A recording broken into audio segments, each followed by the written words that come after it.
Il est 10h passées de 6 minutes sur les antennes de Presse Afrique TV. Mesdames, Messieurs, bonjour et c'est parti pour le journal DJT que nous démarrons avec l'actualité politique. C'était un après-midi de toutes les interrogations autour des questions judiciaires de l'actualité du Sénégal. Maître Aïssata Tall Sall a passé au peigne fin des questions brûlantes de l'heure dont la série de libération des détenus et pour la ministre garde des Sceaux, ces libérations ne sont pas motivées par des considérations. Nous l'écoutons. Les longues détentions.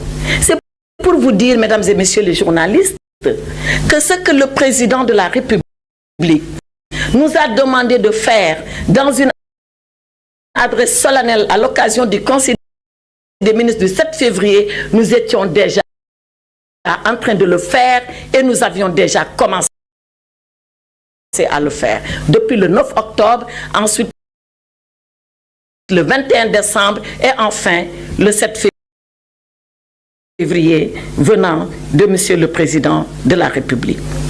Et depuis lors, bien avant ces libérations auxquelles vous avez assisté ces dernières heures, depuis lors, nombre de nos compatriotes ont été libérés. Il se trouve que cette libération, peut-être, ou ces libérations ont été beaucoup plus massives. Mais depuis lors, nous sommes sur cette cadence de libérer les Sénégalais en donnant des conditions beaucoup plus douces que la détention, c'est-à-dire le contrôle judiciaire, la mise en liberté provisoire, le port du bracelet électronique et les libérations conditionnelles s'il se trouvait qu'ils étaient déjà condamnés et qu'ils étaient en train de subir la peine de prison qui leur avait été infligée par le juge. Donc c'est pour vous dire que la volonté d'apaiser l'espace public est une ancienne volonté. Elle date d'avant octobre, mais surtout octobre. Elle date surtout de novembre, quand les parquetiers ont décidé de cela autour de moi et autour du ministre El Hadj Momar Samb, mais elle enfin de façon beaucoup plus solennelle par cette décision de Monsieur le Président de la République lors du Conseil des ministres. Le présidentiel le 3 mars prochain est une proposition de la plateforme Aar Sunu Élection. Le collectif de la société civile a adressé une lettre au président de la République, Macky Sall. Le collectif invite le chef de l'État à fixer la date du scrutin avant le 2 avril. Nous voyons tout cela avec la télévision Futurs Médias. Organisation citoyenne regroupée au sein de la coalition Aar Sunu Élection. Exprimons notre profonde préoccupation devant l'incertitude persistante concernant la date de l'élection présidentielle que vous avez la responsabilité de fixer. Pour éviter à notre pays une nouvelle impasse qui peut être lourde de conséquences, nous avons pris l'initiative de procéder à des simulations à partir de différents scénarios. Le résultat que nous avons obtenu indique sans nul doute que la date de l'élection doit être fixée au plus tard le dimanche 3 mars 2024 pour vous permettre d'inscrire votre action dans le respect des délais fixés par notre Constitution, conformément aux dispositions rappelées par la décision du Conseil constitutionnel. En conséquence, nous vous adressons la présente requête pour attirer votre attention sur l'urgence de publier le décret fixant la date de l'élection présidentielle de 2024 en tenant compte des limites fixées. l'actualité également, ce drame à Ziguinchor, un homme lynché à mort. La victime a été tabassée par un groupe d'individus qui l'avaient pris pour un voleur. Les explications, c'est dans ce journal digité avec Lamine Ba de la télévision Futur Média. Les Sagnants établis au quartier Castor de Ziguinchor sont inconsolables. Les circonstances atroces dans lesquelles leur fils a perdu la vie sont relatées ici par sa mère. C'est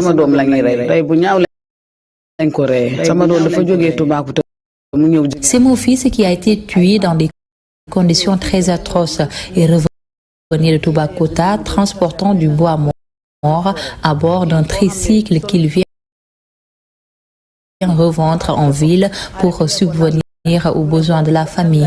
Il a été intercepté par un agent des eaux et forêts en civil qui a voulu vérifier le contenu de ce qu'il transportait.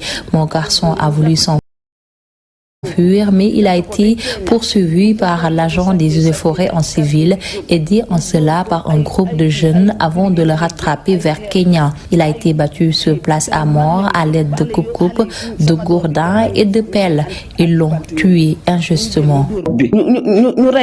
Le jeune Zakaria Sagnan, qui a été tué, était le principal soutien de famille. Sa mère dit avoir perdu son seul espoir sur qui reposait l'essentiel des charges de la famille.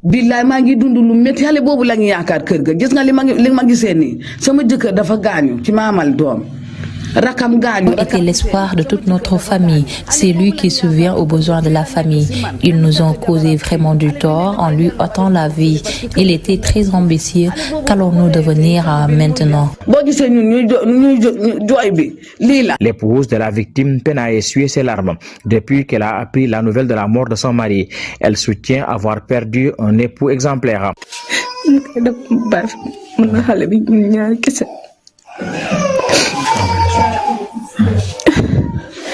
C'est un mari exemplaire. Nous avons un garçon très jeune. C'est lui que vous entendez en pleurs comme ça. Ils m'ont arraché mon homme. Je ne savais pas qu'en lui demandant la dépense le samedi, je le voyais pour la dernière fois en vie.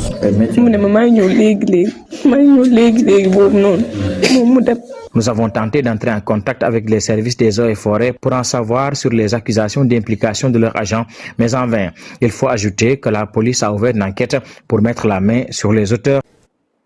Et nous terminons ce journal par l'actualité hors de nos frontières. Mamadou Doumbouya, président de la transition de la Guinée, a annoncé la dissolution du gouvernement qui était en place depuis juillet 2022 lors d'une décision prise ce lundi 19 février. Nous voyons tout cela avec le récit d'Abdoulaye Mal.